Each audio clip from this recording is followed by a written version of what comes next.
இன்னும் ஒரு விளையாட்டு உங்கள் அனைவரையும் சந்திப்பதில் பெருமகிழ்ச்சி. இந்தியா பங்களாதேஷுக்கு இடையிலான முதலாவது டெஸ்ட் சென்னை சிதம்பரம் மைதானத்தில் ஆரம்பமாகியிருந்தது. இந்த போட்டியை பொறுத்தவரை நாணல் சுழற்சியில் முதலாவதாக பங்களாதேஷ் வெற்றி பெற்று தமது அணியை களத்தெருப்பை தெரிவு செய்து குறிப்பிடத்தக்கது. இதன் அடிப்படையில் இந்திய அணி ஆரம்பத்தில் துடுப்படுத்த வந்திருந்தது.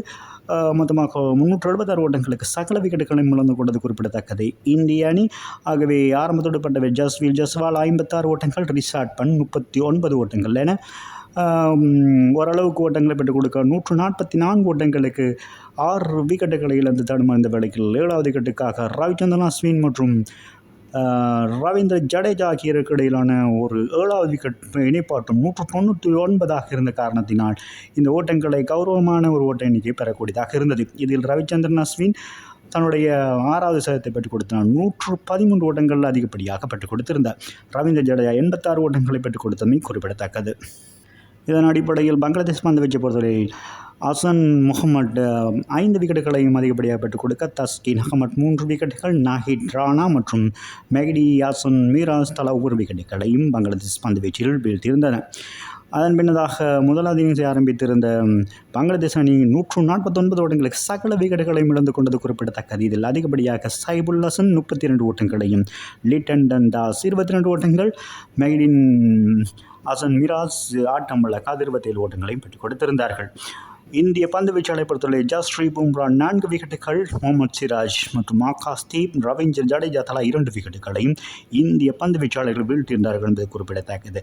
ரவிச்சந்திரன் அஸ்வினால் இந்த முதலாவது இன்னிங்ஸில் எந்த விதமான விக்கெட்டுகளையும் வீழ்த்தவில்லை என்பது குறிப்பிடத்தக்கது.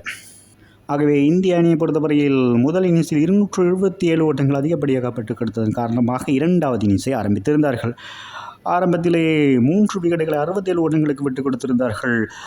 ஜஸ்வால் மற்றும் ரோஹித் சர்மா, விராட் கோலி என ஆட்டம் இழக்க 67 ஓட்டங்களுக்கு 3 விக்கெட்டுகளை இருந்து தன்மாய்ந்த வேளையில் ரிஷாட் பண்ட் மற்றும் சுப்மன் கில் ஆகிய இருவரும் சிறந்த இணைப்பாட்டம் அமைத்திருந்தார்கள்.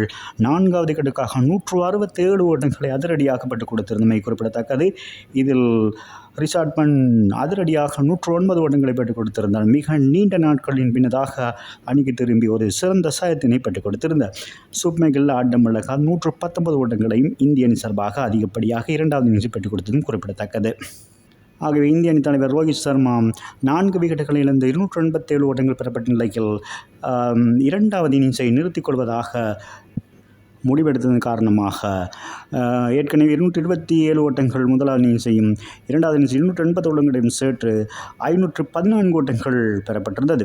ஆகவே இலக்காக 517 ஓட்டங்கள் பங்களாதேஷுக்கு 2வது இன்னிங்ஸில் இலக்காக நிர்ணயிக்கப்பட்டிருந்தது. ஆகவே பங்களாதேஷ் அணியை பொறுத்தவரை 2வது இன்னிங்ஸில் 234 ஓட்டங்களில் சகல விக்கெட்டுகளும் இழந்து கொண்டது. இன்றைய தினத்தில் 4வது தினத்தில் ஆகவே 280 ஓட்டங்கள் வித்தியாசத்தில் இந்திய அணி இந்த போட்டியில் வெற்றி பெற்று 1-0 என்ற அடிப்படையில் 2 போட்டிகளில் இப்பொழுது 1-0 என்ற அடிப்படையில் வெற்றி பெற்று முன்னிலை வைக்கிறது.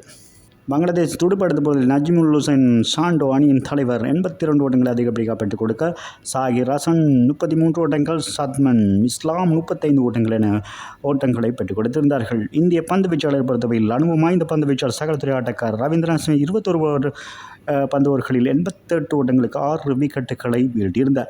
ஜஸ்ரீ பும்ரா 1, ரவீந்திர ஜடேஜா 3 விக்கெட்டுகள் என விக்கெட்டுகளை வீழ்த்தியிருந்தார்கள். இந்த போட்டியில் சிறப்பாக செயற்பட்டு 113 ஓட்டங்களை பெற்றுக் கொடுத்து 6 விக்கெட்டுகளை 2வது இன்னிங்ஸில் பெற்றுக் கொடுத்த ரவிச்சந்திரன் அஸ்வின் இந்த போட்டியின் ஆட்ட நாயகனாக தெரிவானார் என்பது குறிப்பிடத்தக்கது. ஆகவே 2 போட்டிகள் கொண்ட டெஸ்ட் தொடரில் 1-0 என்ற அடிப்படையில் இந்திய அணி முன்னிலை வைக்கிறது. ஆகவே மீண்டும் ஒரு விளையாட்டு உங்களை சந்திக்கும் வரை உங்களிடமிருந்து விடைபெறுவது உங்கள் அன்பின் பதுலை தாஸ். வணக்கம் சொன்னேன்.